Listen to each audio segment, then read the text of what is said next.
नमस्कार, आप देख रहे हैं गोल्डन बिहार न्यूज़। मैं उदय कुमार। मेरी मौजूदगी अभी पालीगंज में है, जहां आज मैं आपको बता दूं कि राजद पार्टी के द्वारा सामाजिक न्याय परिचर्चा कार्यक्रम का आयोजन किया गया और हम लोग के बीच में है पटना जिला के जिला अध्यक्ष एवं पूर्व विधायक पालीगंज से। चलिए मैं बात करता हूं, हम लोग के बीच में जो है दीनानाथ सिंह यादव जी हैं। चलिए मैं बात करता हूं। सबसे पहले सर, गोल्डन बिहार न्यूज़ में आपका हार्दिक स्वागत है। क्या कहना चाहेंगे, आज जो है सामाजिक न्याय पर चर्चा कार्यक्रम का आयोजन किया गया पालीगंज में? गोल्डन बिहार न्यूज का शुभकामना है। आज ये आदरणीय नेता तेजस्वी प्रसाद यादव जी के निर्देश पर पूरे बिहार में और पूरे जिला के प्रत्येक विधानसभा क्षेत्र में सामाजिक न्याय परिचर्चा कार्यक्रम चल रहा है। उसी के दरमियान पटना जिला में भी कार्यक्रम शुरू हो गया है 5 मई से। 5 मई को फुलवाड़ी में था, 6 को मसौढ़ी में और 7 को हमारे विधानसभा क्षेत्र पालीगंज विधानसभा का सामाजिक न्याय परिचर्चा का कार्यक्रम रखा गया।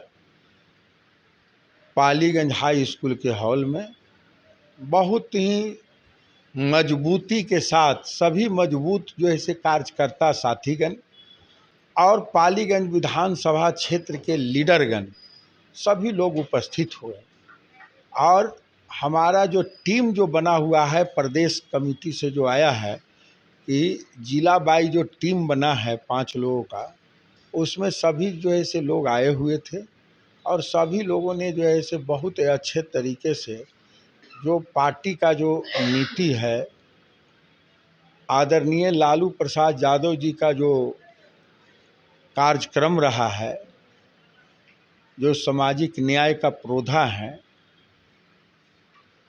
और उसी में आदरणीय नेता हम लोग के भावी मुख्यमंत्री तेजस्वी प्रसाद यादव जी ने जो कार्यक्रम तय किया है और जो पार्टी का एजेंडा है, वह एजेंडा के साथ साथ 2020 में जो काउंटिंग में जो गड़बड़ी हुआ, वह गड़बड़ी नहीं हो 2025 में, उसके लेकर के हमारे आदरणीय नेता, राष्ट्रीय जनता दल के लीडर लोग और हमारे कार्यकर्ता साथीगण सभी लोग मुस्तैदी से अपना काम करें और उनको जानकारी दिया गया। जो भी वक्तागण आए थे उन लोगों ने बहुत ही डिटेल पूर्वक जानकारी दिया। फॉर्म 6, फॉर्म 7, फॉर्म 8, फॉर्म 17 का क्या क्या कार्यक्रम है, क्या क्या अधिकार है, उस अधिकार को हमारे पालीगंज विधानसभा के कार्यकर्ता साथियों को विस्तृत रूप से बताने का काम किए। उस परिचर्चा कार्यक्रम से क्या फायदा मिलेंगे आपको कार्यकर्ता को? परिचर्चा कार्यक्रम से बहुत फायदा है। हमारे कार्यकर्ता साथीगण जो सामाजिक न्याय के प्रोधा आदरणीय लालू प्रसाद यादव ने जो बोलने का जो हक और अधिकार दिया, हिम्मत और ताकत दिया, और हमारे आदरणीय नेता तेजस्वी प्रसाद यादव जी ने 17 महीने में 5 लाख नौकरी देने का काम किया, IT सेल बनाया, पर्यटक जो है से मैंने अलग जो है से मैंने कहिए कि से पॉलिसी बनाए।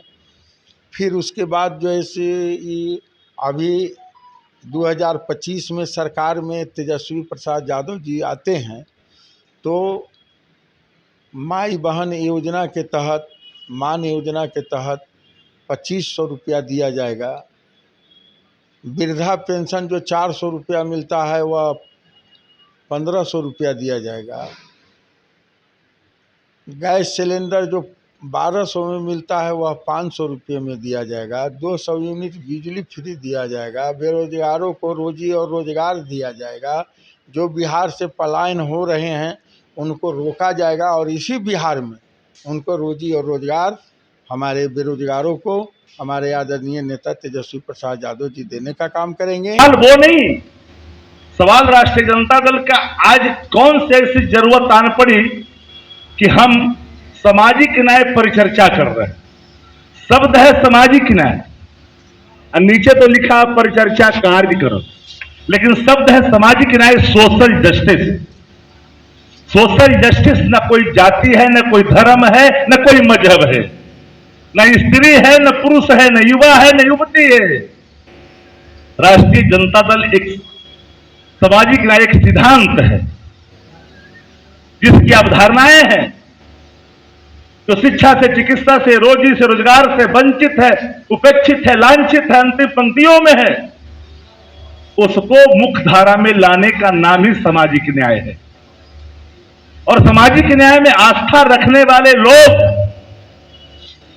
जिसके बारे में आपके पुरखों ने कहा कि 100 में 90 शोषित है, 90 भाग हमारा है, 10 का शासन 90 पर नहीं चलेगा, नहीं चलेगा, तो उन 10% लोग जो आपके हक और अधिकार पर कुंडली मार के आज भी अपने मुखरता के कारण, वाचालता के कारण आपको प्रभावित कर जाते हैं और आप प्रभावित हो जाते हैं।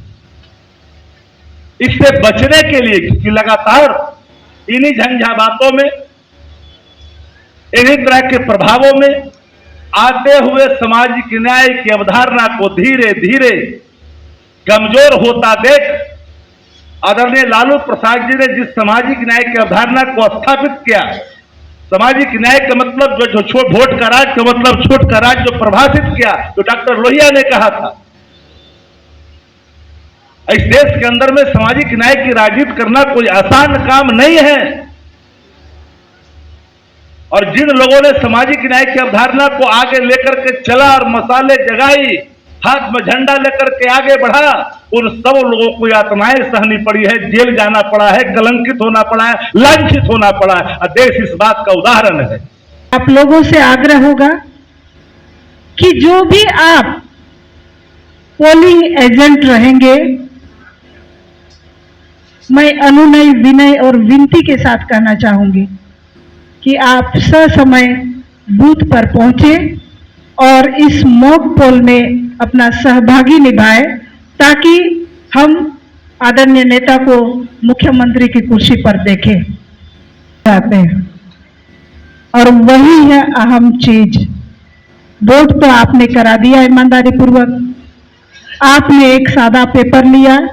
हमारे एजेंट के पास एक पेपर रहता है जो मिलता है लिफाफ में, पेपर वगैरह हो तो उसी पेपर में आपने कितना वोट प्राप्त हुआ, महिलाओं का, पुरुषों का, आपने अंकित कर लिया। और जब सामने आपको पूछा जाता है कि उस बूथ में कितना पोल हुआ, तो आप बता देते हैं कि 2000 पोल था, 2000 में 1200 पोल हो गया, पुरुषों का इतना हुआ, महिलाओं का इतना हुआ। या तो वो भी नहीं बता पाते हैं कि पुरुषों और महिलाओं का अलग अलग क्या हुआ। आप कुल से वोट बता देते हैं कि हमारे बूथ में इतना मत प्राप्त हुआ। वहां पर पीठासीन पदाधिकारी के द्वारा 17C का फॉर्म रहता है। पीठासीन पदाधिकारी के पास 17C का एक फॉर्म रहता है, उस फॉर्म को मांगना है। शायद आज तक हम लोगों ने मांगा नहीं, आप लोग मांगे हैं? हाँ, मतलब जो जानकार लोग हैं वो मांग लिए होंगे, या तो हम अपने एजेंट को ट्रेनिंग नहीं दिए, या तो नहीं पता होगा। लेकिन अमूमन देखा जाता है कि हम नहीं मांगते। जब हम मांगते हैं चुनाव के बाद, मत हो जाती है, तो एजेंट लोग वही पेपर थमा देते हैं कि मैडम इतना हो गया। तो ये 17C का जो फॉर्म होता है वो बहुत महत्वपूर्ण होता है। वोटिंग समाप्त होने के बाद ये आप मांग कर ले 17C का फॉर्मेट, जो पीठासीन पदाधिकारी द्वारा भरा जाता है। और उसमें निम्नलिखित कॉलम होते हैं। पहले तो उसका मतदान केंद्र का नाम होता है, बूथ संख्या होता है, विधानसभा क्षेत्र होता है, चुनाव की तारीख होती है, कंट्रोल यूनिट, वैलिड यूनिट, और वीवीपैट का यूनिक नंबर उसी में अंकित रहता है। कंट्रोल यूनिट, वायलेट यूनिट और वीवीपैट का यूनिक नंबर उसी में अंकित रहता है। बूथ पर कुल वोटर की संख्या उसका भी कॉलम है।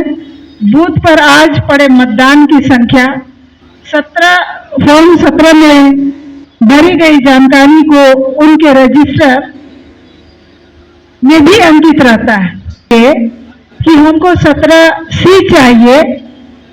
उससे बिना साइन किए हुए 17C का फॉर्म नहीं लेना है।